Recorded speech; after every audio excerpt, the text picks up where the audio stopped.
गुरु रू प्यारी साध संगत जी, वाहिगुरु जी का खालसा वाहिगुरु जी की फतेह। प्रोफैसर पूरन सिंह जी की कमोलक लिखत है मजदूरी ते प्रेम। इस लिखत विच आप जी ने दर्शाया है कि किवें मजदूरी अनजाने ही सृष्टि प्रेम विच अपना हिस्सा पाउंदी है ते किवें इस मजदूरी करन वालियां दे जीवन विचों पवित्रता दा झलका वजदा है ते प्रेम की खुशबू आप मुहारे साढ़े विच आउंदी है।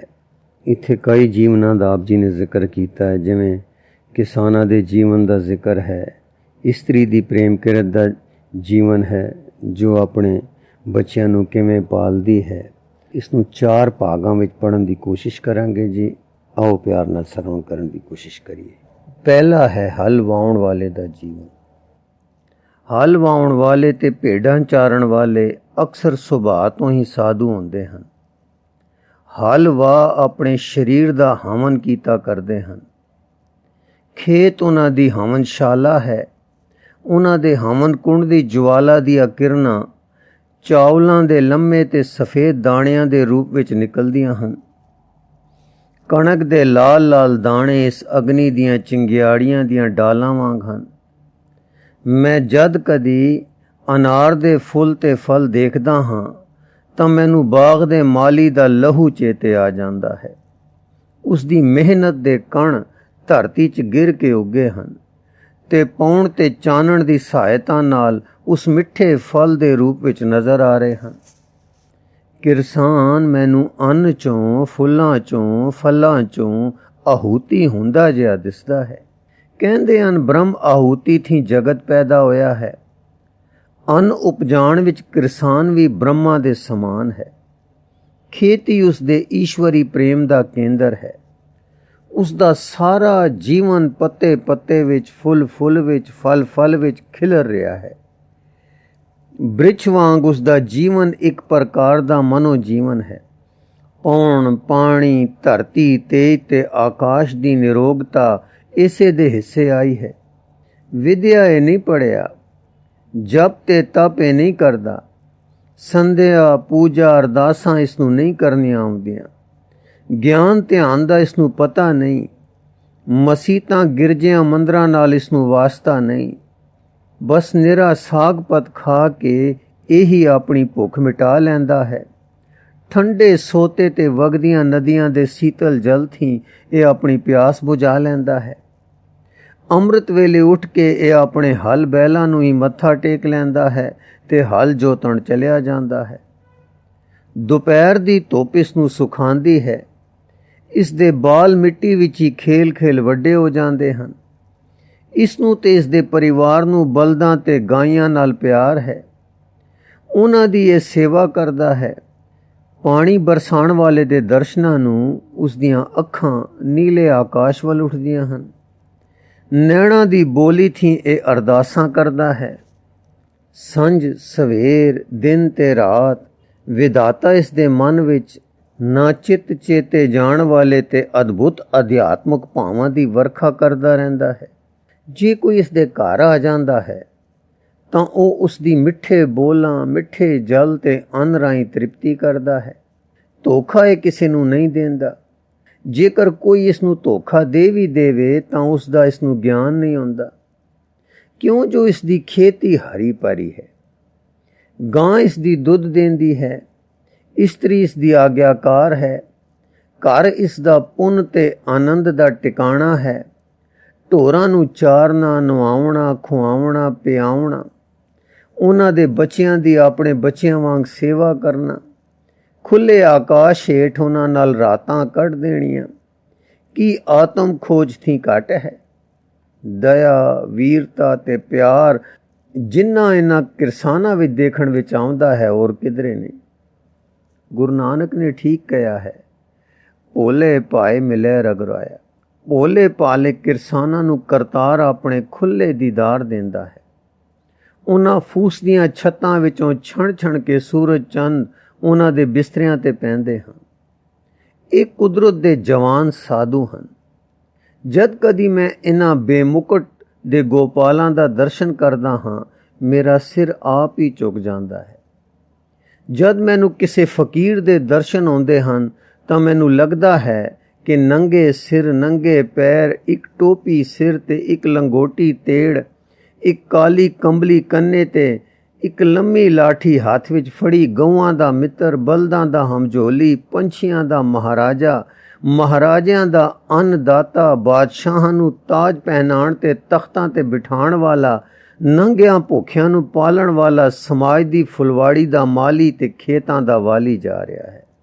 ਫਿਰ ਦੁਹਰਾ ਦਈਏ, ਜਦ ਮੈਨੂੰ ਕਿਸੇ ਫਕੀਰ ਦੇ ਦਰਸ਼ਨ ਆਉਂਦੇ ਹਨ ਤਾਂ ਮੈਨੂੰ ਲੱਗਦਾ ਹੈ ਕਿ ਨੰਗੇ ਸਿਰ, ਨੰਗੇ ਪੈਰ, ਇੱਕ ਟੋਪੀ ਸਿਰ ਤੇ, ਇੱਕ ਲੰਗੋਟੀ ਤੇੜ, ਇੱਕ ਕਾਲੀ ਕੰਬਲੀ ਕੰਨੇ ਤੇ, ਇੱਕ ਲੰਮੀ ਲਾਠੀ ਹੱਥ ਵਿੱਚ ਫੜੀ, ਗਊਆਂ ਦਾ ਮਿੱਤਰ, ਬਲਦਾਂ ਦਾ ਹਮਝੋਲੀ, ਪੰਛੀਆਂ ਦਾ ਮਹਾਰਾਜਾ, ਮਹਾਰਾਜਿਆਂ ਦਾ ਅੰਨਦਾਤਾ, ਬਾਦਸ਼ਾਹਾਂ ਨੂੰ ਤਾਜ ਪਹਿਨਾਉਣ ਤੇ ਤਖਤਾਂ ਤੇ ਬਿਠਾਉਣ ਵਾਲਾ, ਨੰਗਿਆਂ ਭੁੱਖਿਆਂ ਨੂੰ ਪਾਲਣ ਵਾਲਾ, ਸਮਾਜ ਦੀ ਫੁਲਵਾੜੀ ਦਾ ਮਾਲੀ ਤੇ ਖੇਤਾਂ ਦਾ ਵਾਲੀ ਜਾ ਰਿਹਾ ਹੈ। ਦੂਸਰਾ ਹੈ ਭੇਡਾਂ ਚਾਰਨ ਵਾਲੇ ਦਾ ਜੀਵਨ। ਇੱਕ ਵੇਰ ਮੈਂ ਇੱਕ ਬੁੱਢੇ ਪਾਲੀ ਨੂੰ ਵੇਖਿਆ। ਸੰਘਣਾ ਜੰਗਲ ਹੈ, ਹਰੇ ਹਰੇ ਬਿਰਛਾਂ ਹੇਠ ਉਸ ਦੀਆਂ ਚਿੱਟੀਆਂ ਉੱਨ ਵਾਲੀਆਂ ਭੇਡਾਂ ਮੂੰਹ ਨਿਵਾਈ ਲਵੀਆਂ ਲਵੀਆਂ ਘਾਹ ਦੀਆਂ ਪੱਤੀਆਂ ਚਰ ਰਹੀਆਂ ਹਨ। ਪਾਲੀ ਬੈਠਾ ਆਕਾਸ਼ ਵੱਲ ਵੇਖ ਰਿਹਾ ਹੈ। ਉੱਨ ਕੱਤਦਾ ਜਾਂਦਾ ਹੈ। ਉਸ ਦੀਆਂ ਅੱਖਾਂ ਵਿੱਚ ਪ੍ਰੇਮ ਦੀ ਲਾਲੀ ਛਾਈ ਹੋਈ ਹੈ। ਉਹ ਨਿਰੋਗਤਾ ਦੀ ਪਵਿੱਤਰ ਮਦਰਾ ਥੀ ਮਸਤ ਹੋ ਰਿਹਾ ਹੈ। ਵਾਲ ਉਸ ਦੇ ਸਾਰੇ ਸਫੈਦ ਹਨ। ਸਫੈਦ ਹੋਣ ਕਿਉਂ ਨਾ, ਸਫੈਦ ਭੇਡਾਂ ਦਾ ਮਾਲਕ ਜੋ ਹੋਇਆ, ਪਰ ਉਸ ਦੇ ਚਿਹਰੇ ਮੋਹਰੇ ਤੋਂ ਲਾਲੀ ਡੁੱਲ ਡੁੱਲ ਪੈਂਦੀ ਹੈ। ਬਰਫਾਨੀ ਇਲਾਕੇ ਵਿੱਚ ਉਹ ਜਾਣੋ ਵਿਸ਼ਨੂੰ ਵਾਂਗ ਛੀਰ ਸਾਗਰ ਵਿੱਚ ਲੇਟਿਆ ਹੈ। ਉਸ ਦੀ ਪਿਆਰੀ ਇਸਤਰੀ ਉਸ ਦੇ ਲਾਗੇ ਬੈਠੀ ਰੋਟੀ ਪਕਾ ਰਹੀ ਹੈ। ਉਸ ਦੀਆਂ ਦੋ ਮੁਟਿਆਰ ਧੀਆਂ ਉਸ ਦੇ ਨਾਲ ਜੰਗਲ ਜੰਗਲ ਭੇਡਾਂ ਚਾਰਦੀਆਂ ਘੁੰਮਦੀਆਂ ਹਨ। ਆਪਣੇ ਮਾਂ ਪਿਓ ਤੇ ਭੇਡਾਂ ਤੋਂ ਛੁੱਟ ਉਹਨਾਂ ਅਜੇ ਕਿਸੇ ਹੋਰ ਨੂੰ ਨਹੀਂ ਤੱਕਿਆ। ਮਕਾਨ ਉਹਨਾਂ ਦਾ ਬੇਮਕਾਨ ਤੇ ਘਰ ਉਹਨਾਂ ਦਾ ਬੇਘਰ ਹੈ। ਇਹ ਲੋਕੀ ਬੇਨਾਉ ਤੇ ਬੇਪਤਾ ਹਨ। किसी घर मो ना घर कर बैठना, इस दरे फानी में ठिकाना बेठिकाना और मकान घर ला मकान रखना। इस रब्बी परिवार नू कुटिया दी लोड़ नहीं। जिथे जांदे हन एक घाह दी झोंपड़ी बना लेंदे हन। दिन नू सूरज, रात नू तारे इन्हां दे मित्र ते साथी हन। हुए थे आंखों के कल इशारे, इधर हमारे उधर तुम्हारे, चले थे अशकों के क्या फवारे, इधर हमारे उधर तुम्हारे। बोलदा कोई भी नहीं।